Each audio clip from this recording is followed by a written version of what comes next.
అందరికీ నమస్కారం. గత 4-5 రోజులుగా మీరందరూ గమనిస్తూనే ఉన్నారు. ఏదైతే సత్తెనపల్లి పర్యటనకు బయలుదేరిన జగన్మోహన్ రెడ్డి క్యాన్వాయ్ తగిలి ఒకళ్ళు చనిపోవటం, అలాగే సత్తెనపల్లిలోనే తన కార్యకర్త మరొకళ్ళు చనిపోవటం, ఇదంతా రాష్ట్రం అంతా చర్చించుకుంటున్నారు. ఎలా దీని నుంచి బయటపడాలి, ఏం చేయాలి అంటూ జగన్మోహన్ రెడ్డి మల్ల గొల్లాలు బయటపడుతున్నాడండి. దాన్ని కవర్ చేయడానికి వైసీపీ నాయకులు జగన్మోహన్ రెడ్డి ఆదేశాల మేరకు వాళ్ళ యువత పోరు అంటూ రోడ్డు మీదకైతే వచ్చారండి. అంటే దీని గురించి, యువత పోరు గురించి మనం తర్వాత మాట్లాడుకుందాం. ఇప్పుడు మనం ముఖ్యంగా మాట్లాడుకోవాల్సింది జగన్మోహన్ రెడ్డి మీద నమోదైన కేసు గురించి. ఒక టీవీ డిబేట్ లో చూశానండి నేను. ఒక యాంకర్, సాక్షి టీవీ యాంకర్ కేఎస్ఆర్ ఒక మాట అయితే అన్నాడు. అలాగే కొంతమంది వైసీపీ కార్యకర్తలు కూడా ఒక మాట అంటున్నారండి. ఏమంటున్నారంటే కనుక, కారులో ప్రయాణించినంత మాత్రాన జగన్మోహన్ రెడ్డి నిందితుడు అవుతాడా, అదే బస్సులో బయలుదేరితే బస్సుకి యాక్సిడెంట్ అయితే గనక బస్సులో పైన ప్రయాణం చేసే వాళ్ళందరూ నిందితులు అవుతారా అంటూ ఒక కొత్త వింత వాదనని తెర మీదకి తీసుకొస్తున్నారండి. కారులో బయలుదేరావు, నువ్వు కారు నీదా, లేదా నువ్వు క్యాబ్లో వెళ్తున్నావా? క్యాబ్లో బయలుదేరుతున్నావు కాబట్టి నువ్వు క్యాబ్ అనేది ప్రైవేట్ వ్యక్తులది, దాంట్లో నువ్వు ప్రయాణిస్తున్నావు అంటే యాక్సిడెంట్ ఏదన్నా అయితే కనుక నీకు ఇంజూరీస్ అయినా సరే అక్కడ క్యాబ్ కంపెనీ వాళ్ళదే లెక్క. ఎదుటాడికి ఏదైనా దెబ్బ తగిలినా సరే క్యాబ్ కంపెనీ వాడిదే బాధ్యత. ఇప్పుడు నువ్వు ప్రయాణించే కారు, జగన్మోహన్ రెడ్డి ప్రయాణించే కారు ఎవరిది? వైసీపీ పార్టీది. వైసీపీ పార్టీ పేరు మీద కొన్నది ఎవరు? వైఎస్డి కృష్ణారెడ్డి. కారులో ప్రయాణిస్తుంది ఎవరు? విడుదల రజని, పేరు నాని, వైవి సుబ్బారెడ్డి, జగన్మోహన్ రెడ్డి, అలాగే డ్రైవర్, వీళ్ళు ప్రయాణిస్తున్నారు. ఇప్పుడు డ్రైవరు వెళ్తున్నాడండి, ఎదుటిగా మనుషులు వచ్చి మనిషి కింద పడ్డాడు, ఆపు ఆపు అని కేకలేస్తున్నప్పుడు ఏమన్నా బుద్ధి జ్ఞానం ఉందండి మీకు అసలుకి? ఎవడో ఈడు, వాడి పేరు ఏదో ఉందండి, వెనకటి కారుమూరో లేదంటే సూరుమూరో ఎవరోడు, మర్చిపోయా అండి. కారుమూరి వెంకటరెడ్డి, సూరిమూరి కాదండి, సూడిమూడి కాదు, కారుమూరి వెంకటరెడ్డి. వాడు చెబుతున్నాడండి ఏఐ వీడియో అంట. ఏఐ వీడియో క్రియేట్ చేసి దాన్ని జనాల్లోకి వదిలారు అని చెప్పి చెబుతున్నాడండి వెంకటరెడ్డి. ఏఐ వీడియో క్రియేట్ చేశారా వెంకటరెడ్డి? కడుపుకు అన్నం తింటున్నావు కదా, ఓపెన్ ఛాలెంజ్ చేస్తున్నాం కదా, మేము చాలా మందిని చెబుతున్నాం కదా, ల్యాబ్కు పంపించండి, టెస్ట్ చేయండి. పోలీసులకు చేత కదా ఏ వీడియో క్రియేట్ చేసి చూపించడానికి? పోలీసులు ఏమన్నా పిచ్చోళ్ళ? కడుపుకు అన్నం తింటున్నావా, శుద్ధం ఏమన్నా తింటున్నావా? అరే ఎక్కడ హైదరాబాద్ లో కూర్చొని నువ్వొకడు, ఆ గడ్డం వేసుకున్న కేఎస్ ప్రసాద్ గాడు ఒకడు, ఆ కేఎస్ఆర్ గాడు ఒకడు ఒళ్ళు పై తెలియకుండా నోటికి వచ్చినట్టు మాట్లాడుతూ ఉంటారు. ఏ వీడియో అంట, చిటికేసి అంటే రప్ప అంట.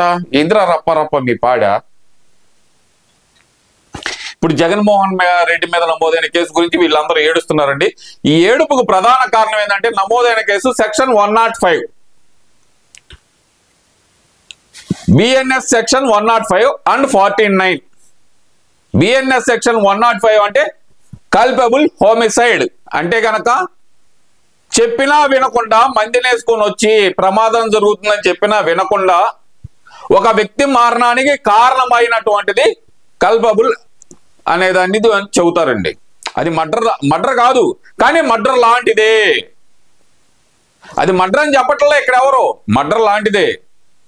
Culpable homicide section 105.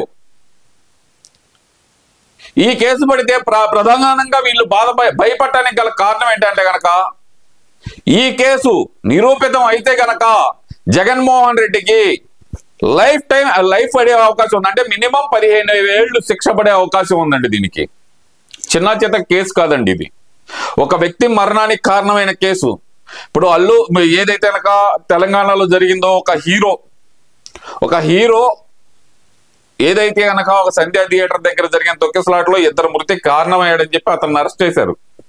కానీ ఆ 2 మృతి చెందింది తొక్కిసలాటలో కదా, ఈయన కారు తగిలిని చనిపోలేదు కదా. కానీ అక్కడ ఎందుకు అరెస్ట్ చేశారు?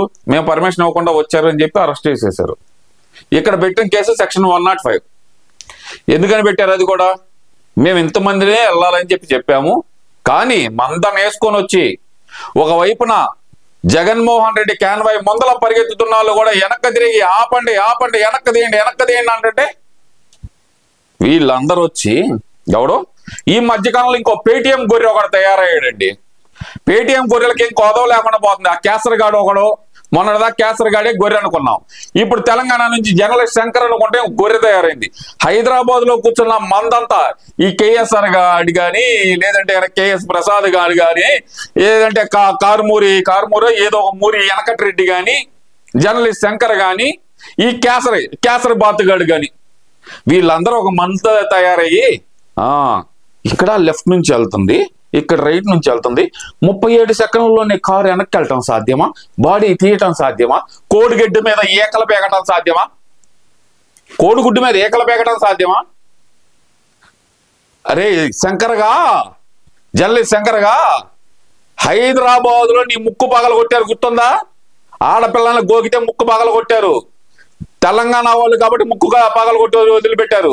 ఇలాంటి పిచ్చి పిచ్చి కథలు చేస్తానక ఆంధ్ర పోలీసులు కింద నుంచి లాఠీ పెడితే పైకి వచ్చేది నోట్లకి, గూట్లో లాఠీ పెడితే గోవలోకి వచ్చేది చెబుతున్నా. ఏదో నాటకాలు వేస్తున్నారంట హైదరాబాద్ లో కూర్చొని. ఇక్కడ చనిపోయింది ఒక వ్యక్తిరా. ఇదైతే ఈ వెనకట్రెడ్డో లేదంటే కేఎస్ ప్రసాద్, ఈ కేఎస్ఆర్, వీళ్ళందరికీ ఒకటే సవాలండి నాది. ఆ చనిపోయిన వ్యక్తి స్థానంలో మీ వాళ్ళు ఎవరైనా ఉంటే కనుక ఇలాగే మాట్లాడతారా మీరు?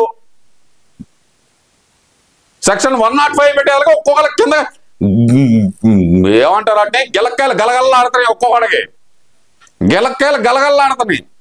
వీటన్నిటిని డైవర్ట్ చేయడానికి అకస్మాత్తుగా 18వ తారీఖు రోజే ప్రకటించారు. ఏది జగన్మోహన్ రెడ్డి అక్కడికి వెళ్ళంగానే ప్రకటించారు. ఎక్కడికి? తిరిగి తాడేపల్లి ప్యాలెస్కి వెళ్ళంగానే ప్రకటించారు యువత వైపు పోరు అని.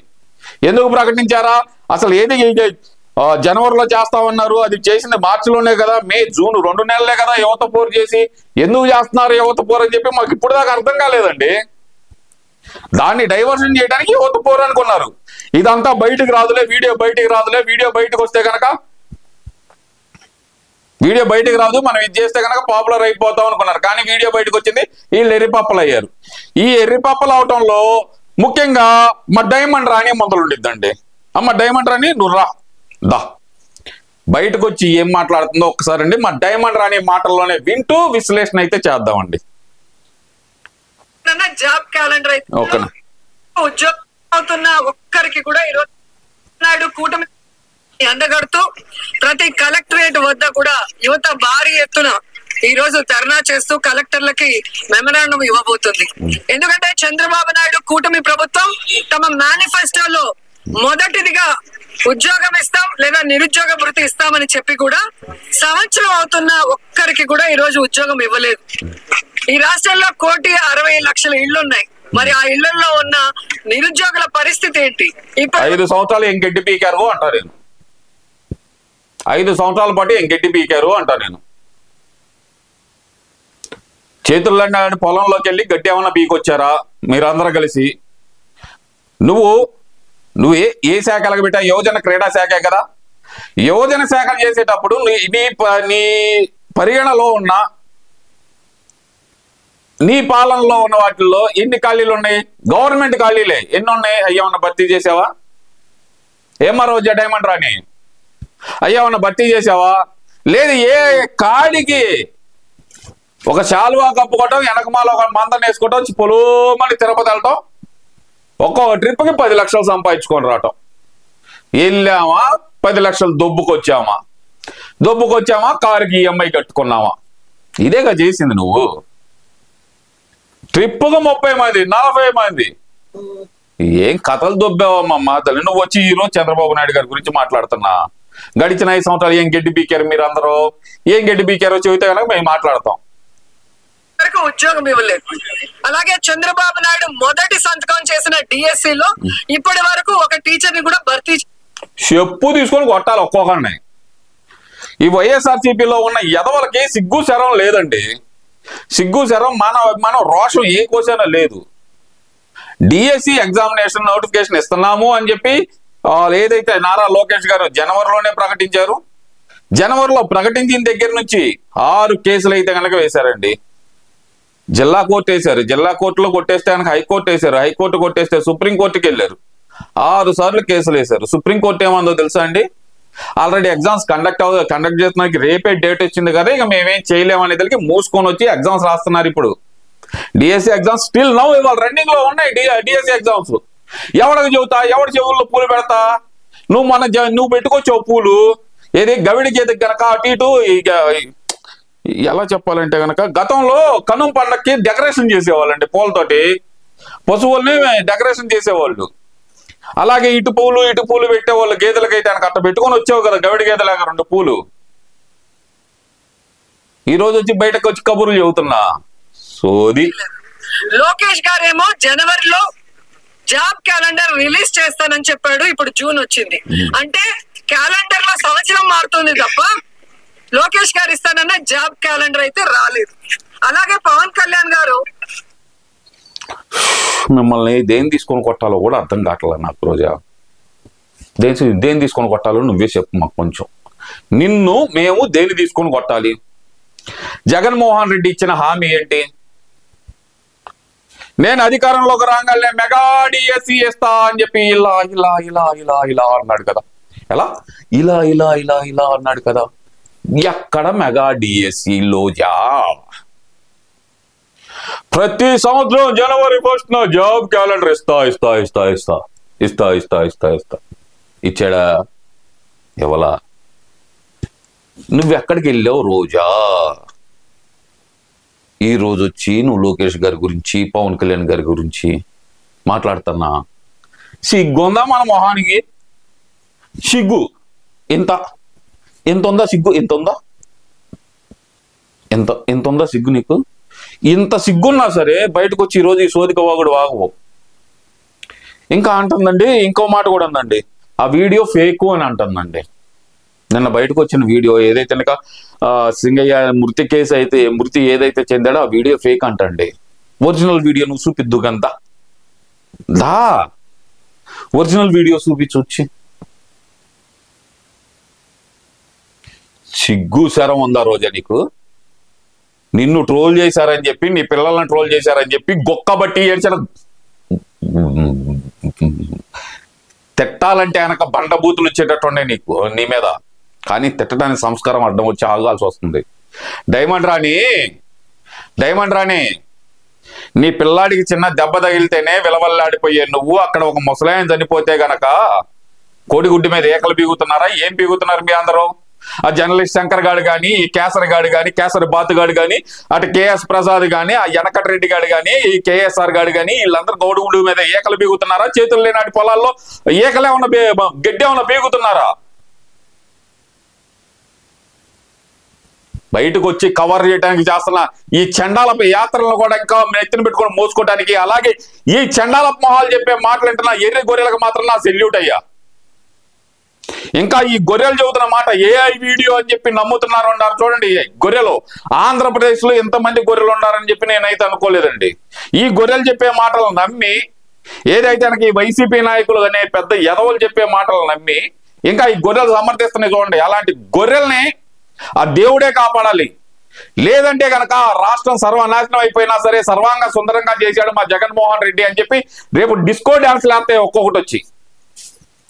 ఈ రోజాకైతే చెబుతున్నా, నువ్వు గనక రోడ్డు మీద కానొచ్చావు అనుకో జనాలు చెప్పులతో కొడతారు చెబుతున్నా. ఇంకొకసారి గనక లోకేష్ గారి గురించి, చంద్రబాబు నాయుడు గారి గురించి, పవన్ కళ్యాణ్ గురించి మాట్లాడావనుకో జనాలు చెప్పులు తీసుకొని కొడతారు చెబుతున్నా. పిచ్చి వాగుడు వాగావంటే వచ్చిందండి వయ్యారు ఊపుకుంటా, ఇట్ట ఊపుకుంటా. ఎవరు పూలు పెట్టుకురాలేదే?